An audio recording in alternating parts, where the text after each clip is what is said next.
guys, ngayon mag-harvest kami ng aming laing. Nanay ko ang mag-harvest.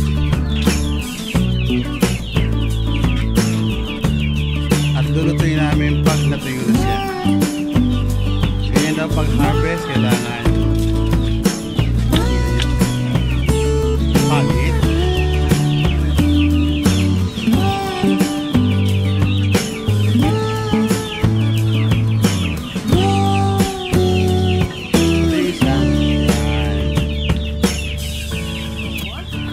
Ayaw kasi niya yung nasa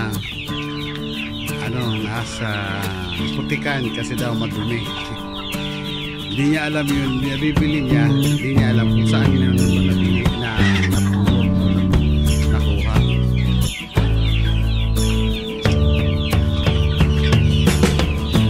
Sayang yun. Sayang yun. Yan po ang harvest na namin ko. Tapos itong tanglad, papatayin ko muna yung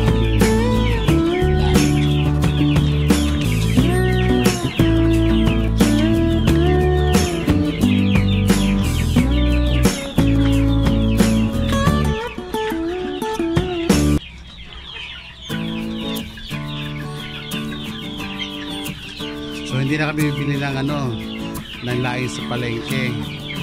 Kami na mismo ang kuha at harvest.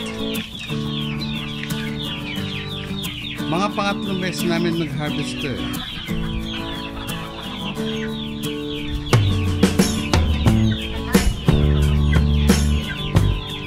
Dati lang piraso yan, ang puno lang yan, 10 lang. Ngayon dumami na kasi nag-uugat siya. Pag nag-ugat na siya, tinatransfer namin yan.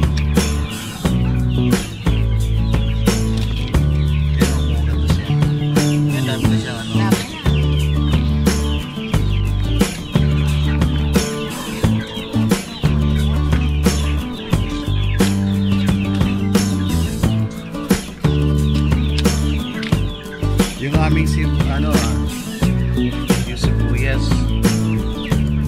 palagi ako nag-harvest yan. Pagka-putol ko, sineseparate ko na siya para yan.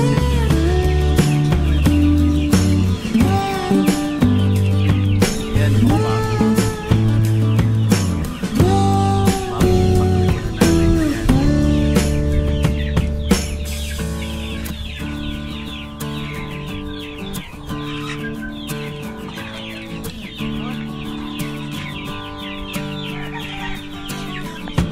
ito ay aming luya. Ito sayang pa to, isang piraso. May luya na rin kami yan.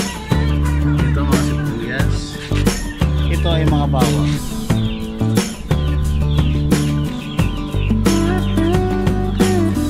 Yung aming kamatis, bulaklak palaang.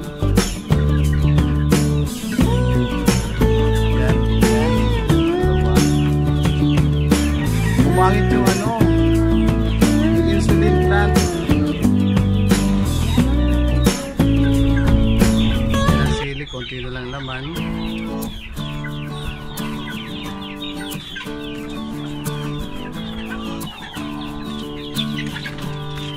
Ang dami pa. Ito mother oh. Ito. Yan, dami na siyang itatanim mo.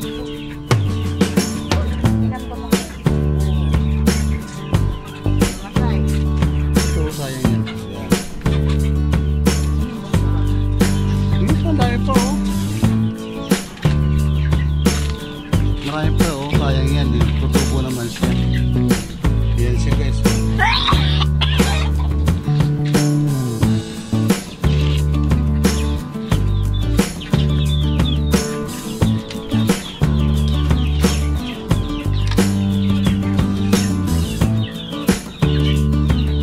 So papatuloy namin at lulutuin namin ito sa Sabado.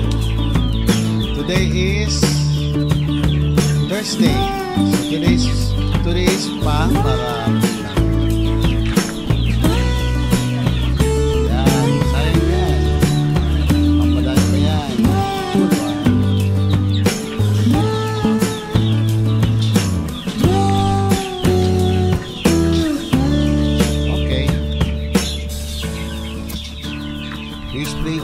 gagamitin ko pa yan kapag nagano ko na ilaga.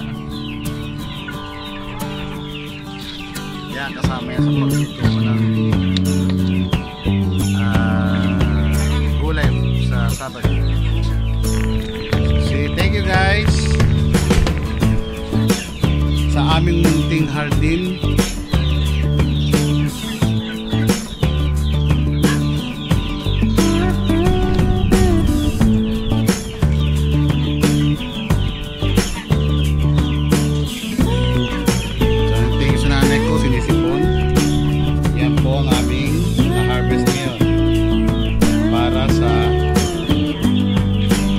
Sa Sabado, papatayin ko muna siya.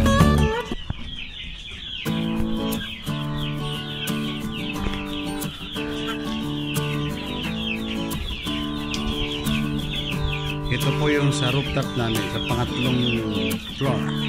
Hindi pa siya kasi tapos. Yes, makalat pa. Thank you. Hanggang sa muli. Salamat. Naman yung laing namin sa baba kasi sa taas namin yung mga nandito dati sinasa namin ay kasi naman pero mas malaki ang tubo ng laing namin sa baba.